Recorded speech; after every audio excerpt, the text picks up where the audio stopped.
అందరికీ నమస్కారం. సతీదేవి వియోగంలో పరమశివుడు చేసిన ప్రళయ తాండవం, విష్ణుమూర్తి తన సుదర్శన చక్రంతో ఖండించిన జగన్మాత శరీర భాగాలు, ఇవి పడిన ప్రదేశాలే అఖండ భారతదేశంలో దివ్య చైతన్యాలుగా వెలిశాయి. కాశ్మీర్ నుంచి శ్రీలంక వరకు, గుజరాత్ నుంచి అస్సాం వరకు వ్యాపించి ఉన్న ఈ 18 మహాశక్తి పీఠాల యొక్క రహస్యాలు ఏంటి? ఏ శక్తి పీఠంలో అమ్మవారి ఏ అవయవం పడింది?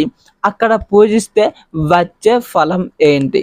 ఈ రోజు మన వీడియోలో అఖండ భారతదేశంలో అత్యంత ప్రాచీనమైన పవిత్రమైన 18 మహాశక్తి పీఠాల యొక్క సంపూర్ణ చరిత్రను, వాటి విశిష్టతలను వివరంగా తెలుసుకుందాం.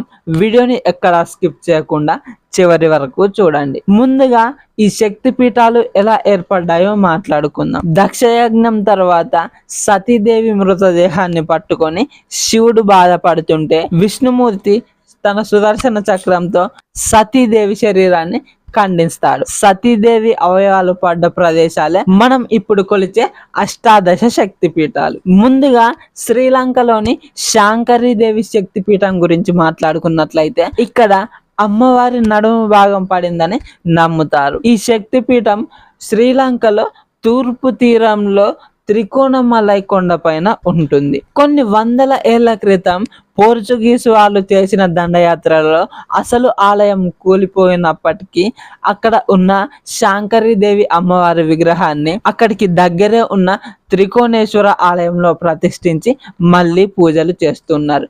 ఇప్పుడు అసలు ఆలయం దగ్గర ఒక స్తంభం మాత్రమే ఉంది అని చెప్తూ ఉంటారు. ఈ శక్తి పీఠం వద్ద త్రేతాయుగంలో రావణాసురుడు ఈ అమ్మవారిని కఠోరంగా పూజించి శక్తులు పొందాడని పురాణాలు చెప్తాయి. ఇప్పుడు కామాక్షి దేవి శక్తిపీఠం గురించి మాట్లాడుకున్నట్లయితే ఈ శక్తిపీఠం తమిళనాడులోని కాంచీపురంలో ఉంది.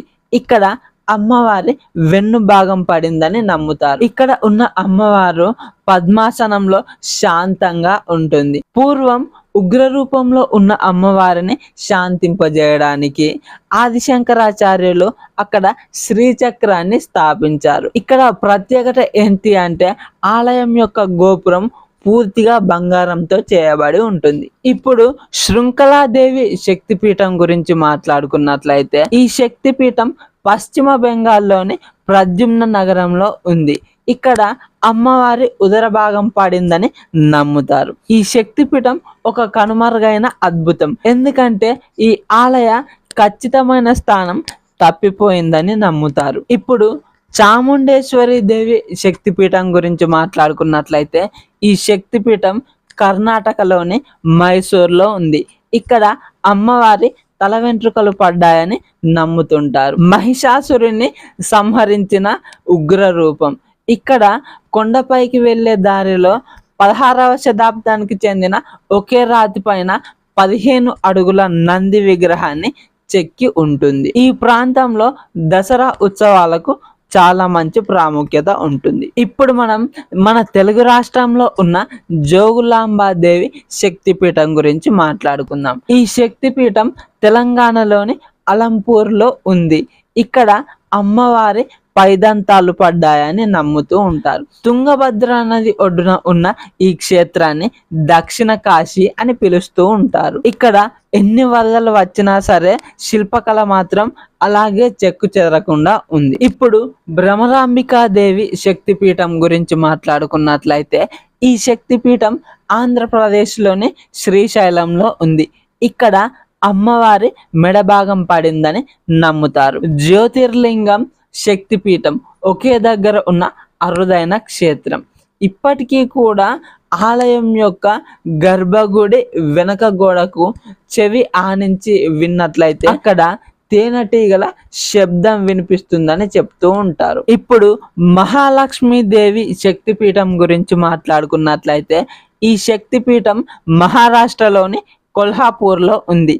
ఇక్కడ అమ్మవారి కళ్ళు పడ్డాయని నమ్ముతారు. ఇక్కడి అమ్మవారి విగ్రహం విలువైన రత్నాలతో కూడిన ఒక ప్రత్యేకమైన నల్లరాయితో చేయబడింది. సూర్యాస్తమయ సమయంలో సూర్యకిరణాలు ఆలయం ద్వారం గుండా వచ్చి ముందుగా అమ్మవారి పాదాలను తగిలి ఆ తర్వాత అమ్మవారి ముఖాన్ని తగులుతాయి. ఇప్పుడు ఏకవీరికా దేవి శక్తిపీఠం గురించి మాట్లాడుకున్నట్లయితే మహారాష్ట్రలోని మాహూర్లో ఉంది. ఇక్కడ అమ్మవారి తలభాగం పడిందని నమ్ముతారు. ఇక్కడ అమ్మవారిని పరశురాముడి తల్లి అయిన రేణుకాదేవిగా పూజిస్తారు. ఈ అమ్మవారికి తాంబూలం నైవేద్యంగా పెడతారు. అయితే ఇక్కడి కొండపైకే దత్తాత్రేయుడు రాత్రిపూట పడుకోవడానికి వస్తాడని భక్తులు నమ్ముతూ ఉంటారు. ఇప్పుడు మహాకాళి దేవి శక్తిపీఠం గురించి మాట్లాడుకున్నట్లయితే ఈ శక్తిపీఠం మధ్యప్రదేశ్లోని ఉజ్జయినిలో ఉంది. ఇక్కడ అమ్మవారి పై పెదవి భాగం పడిందని నమ్ముతారు. కృష్ణా నది ఒడ్డున ఉన్న పవిత్రమైన క్షేత్రం ఇది. ఇక్కడ కాలభైరవుడికి పోసే తీర్థం క్షణాల్లో మాయమైపోతుందని భక్తులు నమ్ముతూ ఉంటారు.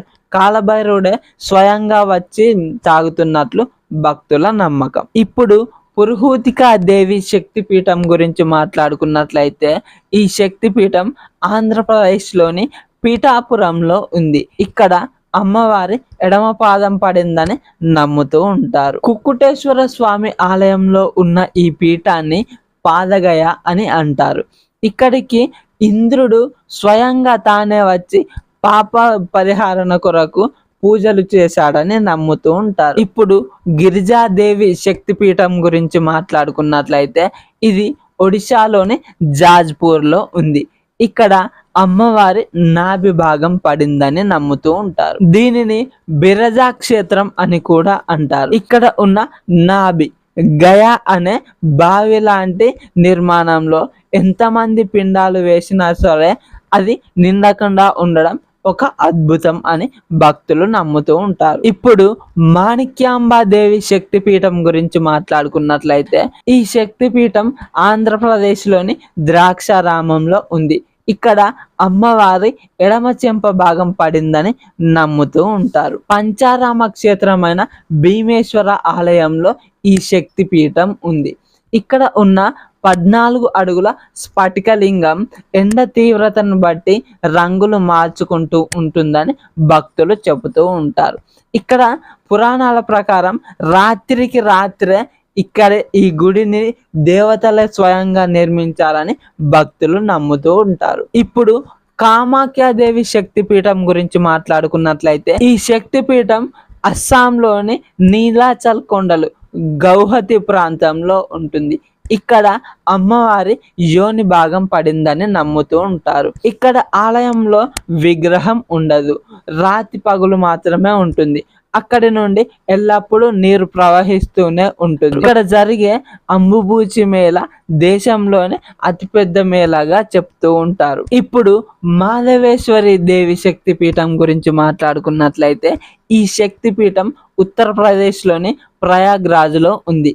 ఇక్కడ అమ్మవారి చేతి వేళ్ళు పడ్డాయని నమ్ముతూ ఉంటారు. గంగా, యమున, సరస్వతి నదుల త్రివేణి సంగమం దగ్గర ఈ ఆలయం ఉంటుంది. ఈ ఆలయాన్ని అలోపి దేవి ఆలయం అని కూడా పిలుస్తారు. ఇక్కడ ఎటువంటి విగ్రహం ఉండదు. ఒక చెక్క తొట్టిని అమ్మవారిగా భావించి పూజలు చేస్తూ ఉంటారు. ఇప్పుడు జ్వాలాముఖి దేవి శక్తిపీఠం గురించి మాట్లాడుకున్నట్లయితే ఇది హిమాచల్లోని కాంగ్రాలో ఉంటుంది. ఇక్కడ అమ్మవారి నాలుక భాగం పడిందని నమ్ముతూ ఉంటారు. ఇది సైన్స్ కు దొరకని అతిపెద్ద మిస్టరీ. ఇక్కడ ఎటువంటి ఇంధనం లేకుండా నిరంతరం భూమిలో నుంచి 9 నిప్పు జ్వాలలు వస్తూనే ఉంటాయి. నీళ్లు పోసినా సరే అవి ఆరవు. ఇక్కడ సైంటిస్టులు రీసెర్చ్ చేసినా సరే అక్కడ ఎటువంటి గ్యాస్ నిక్షేపాలు దొరకలేదు. ఇది అతిపెద్ద మిస్టరీగానే మిగిలి ఉంది. ఇప్పుడు మంగళగౌరి దేవి శక్తిపీఠం గురించి మాట్లాడుకున్నట్లయితే ఈ శక్తిపీఠం బీహార్లోని గయా అనే ప్రాంతంలో ఉంటుంది. ఇక్కడ అమ్మవారి స్తన భాగం పడిందని నమ్ముతూ ఉంటారు. పితృకార్యాలకు ప్రసిద్ధి చెందిన గయలోని భస్మకూట పర్వతం పైన ఈ ఆలయం ఉంటుంది. ఇక్కడ వందల సంవత్సరాలుగా ఒక అఖండ దీపం నిరంతరం వెలుగుతూనే ఉంటుంది. ఇప్పుడు విశాలాక్షి దేవి శక్తిపీఠం గురించి మాట్లాడుకున్నట్లయితే ఈ శక్తిపీఠం ఉత్తరప్రదేశ్లోని కాశీలో ఉంది. ఇక్కడ అమ్మవారి చెవిరింగులు పడ్డాయని నమ్ముతూ ఉంటారు. ఈ శక్తిపీఠం గంగా నది ఒడ్డున కాశీ విశ్వనాథుని ఆలయానికి సమీపంలో ఉంటుంది. కాశీలో చనిపోయే జీవులకు విశ్వనాథుడు తారక మంత్రాన్ని ఉపదేశిస్తే వాళ్ళకి ఆశ్రయాన్ని ఇచ్చి మోక్ష మార్గాన్ని చూపేది ఈ విశాలాక్షి అమ్మవారే అని కాశీఖండం చెప్తుంది. ఇప్పుడు సరస్వతీ దేవి శక్తిపీఠం గురించి మాట్లాడుకున్నట్లయితే ఈ శక్తిపీఠం కాశ్మీర్లోని సరస్వతి పీఠం వద్ద ఉంటుంది. ఇక్కడ అమ్మవారి కుడి చేయి పడిందని నమ్ముతూ ఉంటారు. నీలం నది ఒడ్డున ఈ శిథిలాలు ఉన్నాయి. పూర్వం ఇది భారతదేశంలోనే అతిపెద్ద విద్యాపీఠం. శంకరాచార్యులు ఇక్కడికే వచ్చి సర్వజ్ఞ పీఠాన్ని అధిరోహించారని నమ్ముతూ ఉంటారు. మరి ఇప్పుడు ఈ వీడియోలో అష్టాదశ శక్తి పీఠాల గురించి పూర్తిగా మాట్లాడుకున్నాం. మరి మీకు ఈ వీడియో కనుక నచ్చినట్లయితే వీడియోకి లైక్ చేసి ఇలాంటి ఆధ్యాత్మిక విషయాల గురించి తెలుసుకోవడానికి మన ఛానల్ని సబ్స్క్రైబ్ చేయండి.